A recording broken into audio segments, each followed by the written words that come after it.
अस्सलाम वालेकुम नाज़रीन, आप देख रहे हैं अलर्ट पाकिस्तान। तो जैसा कि नाज़रीन आप जानते हैं, तहरीक लब्बैक या रसूल अल्लाह सल्लल्लाहु अलैहि वसल्लम एक पुरअमन जमात है और आज भी हाफ़िज़ साद हुसैन रिज़वी साहब का कोई फ़ैसला नहीं हुआ। हुकूमत ड्रामे कर रही है।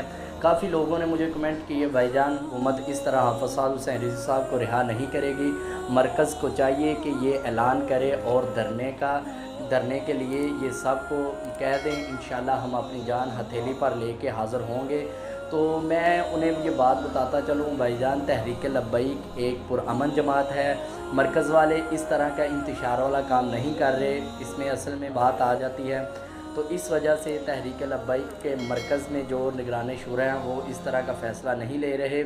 तो आज जो दाता हजूर का आज दूसरा दिन है उर्स मुबारक का, तो आज जो वहाँ पे वाक़या पेश आया उसके हवाले से भी आपको बताता है चलें। इरफान शाह मशहदी ने जब तहरीक लब्बैक या रसूलुल्लाह के नारे लगे तो इरफान शाह मशहदी ने स्टेज पर खड़े होकर उन्हें रोक दिया गया कि ये नारे ना लगाओ, अल्लाह काम आपका और मेरा नहीं बल्कि सारी उम्मत मुसलमान का है, क्योंकि अल्हम्दुलिल्लाह हम आए भी अपने आका के लिए हैं और हमारा ये मिशन भी अपने आका का ही है। अल्हम्दुलिल्लाह ये सब का काम है। तो आज जो काम हुआ उसका इंतहाई अफसोस है।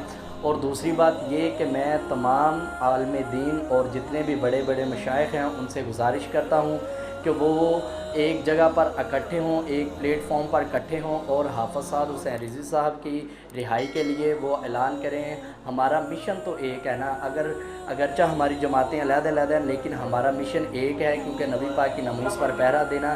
तो इसके लिए तमाम आलम दीन को इकट्ठा होना चाहिए। हम सब ये दरख्वास्त करते हैं बड़े बड़े उलमा इकराम से कि वो एक जगह पर इकट्ठे हों और जल्दी जल्दी हाफ़िज़ साद हुसैन रिज़वी की रिहाई का मुतालबा किया जाए। मुतालबा क्या, हक़ लिया जाए, क्योंकि जब बात मुतालबे पे ख़त्म हो जाती है, फिर अगर मुतालबा नहीं होता तो फिर हक़ की बात आ जाती है। हक़ बंदा अपना छीन के भी ले सकता है।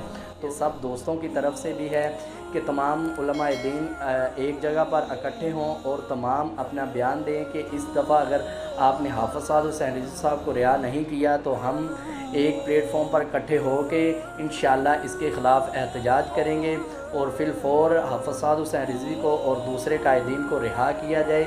ये तमाम आलम दीन से गुजारिश है। और जो 2 नंबर पीर और जिस तरह आज इरफान शाह मशहदी ने ये बात की तो बहुत अफसोस हुआ। इन 2 नंबरों पीरों को तो इंशाअल्लाह जब मैदान महशर लगेगा तब इन्हें पता चलेगा इंशाअल्लाह। तो आप सब देखते जाएं। तो आप सब आलम दीन से मेरी गुजारिश है जो नबी पाक की नमूस के लिए पहरा देने के लिए तैयार हैं वो सब एक प्लेटफॉर्म पर इकट्ठे हों और हाफ़िज़ साद हुसैन रिज़वी साहब की रिहाई के लिए आवाज़ बुलंद करें। तमाम उलमा दीन से दरख्वास्त है, ये भाइयों की भी दरख्वास्त है आप सब के लिए कि एक जगह पर आप इकट्ठा हों और मुत्तफ़िक़ होकर फ़ैसला दें ताकि कायदे मोहतरम को जल्दी जल्दी रिहा किया जाए।